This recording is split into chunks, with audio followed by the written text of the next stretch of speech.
The Arms Trade Treaty Baseline Assessment Project, or ATT-BAP survey, seeks to help states in 3 ways.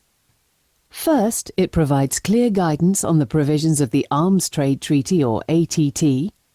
Second, it helps states to identify whether their existing arms transfer control systems fulfill ATT requirements and where elements might need to be developed or strengthened.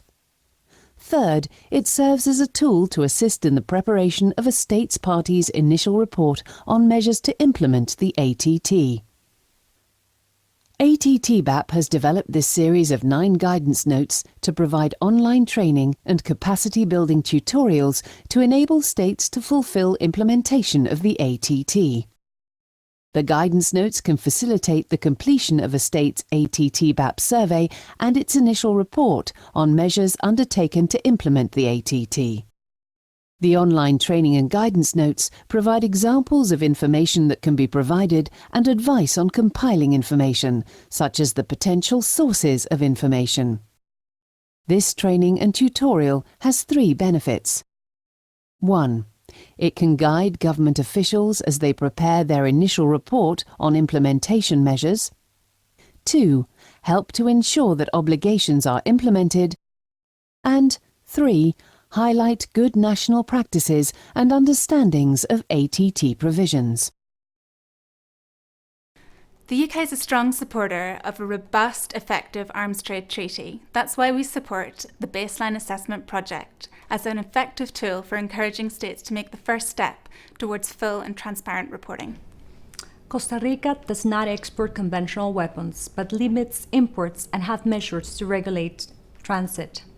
We understand the challenges that important states face in light of the ATT provisions, and we believe the ATT Baseline Assessment Survey is a crucial tool for states in our situation to understand the treaty's provisions and demonstrate how to implement them. We're seeking to implement our national control system to effectively implement the Arms Trade Treaty. We're keen to share the experiences we are learning and the measures we're taking with our friends and neighbors in Central America. We encourage other states to fill out the survey and share their experiences, understandings, and good practices. Narrowed things down in a very fundamental manner, which we're able to use and say, this is what we have to do in this particular area, this is what we need to do in the other area, and so on. And this is what we have been trying to encourage the other member states in CARICOM to do. And we will continue to do so after Cancun, because for us, the Arms Trade Treaty is primarily about saving lives.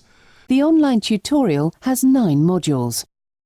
Module 1, National Control System and List. Module 2, Exports. Module 3, Imports. Module 4, Transit and Transshipment.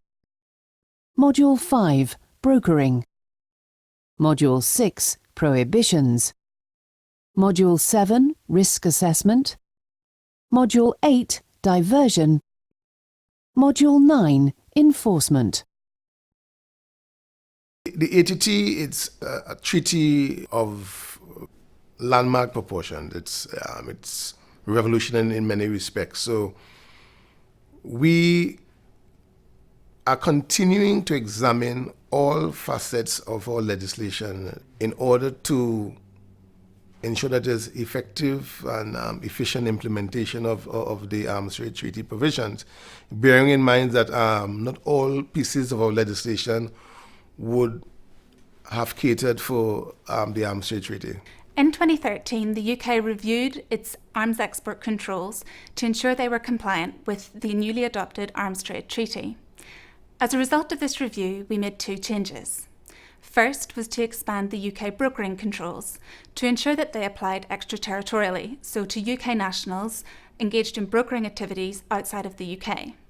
The second change was an expansion to the EU and national arms export licensing criteria, known in the UK as the consolidated criteria.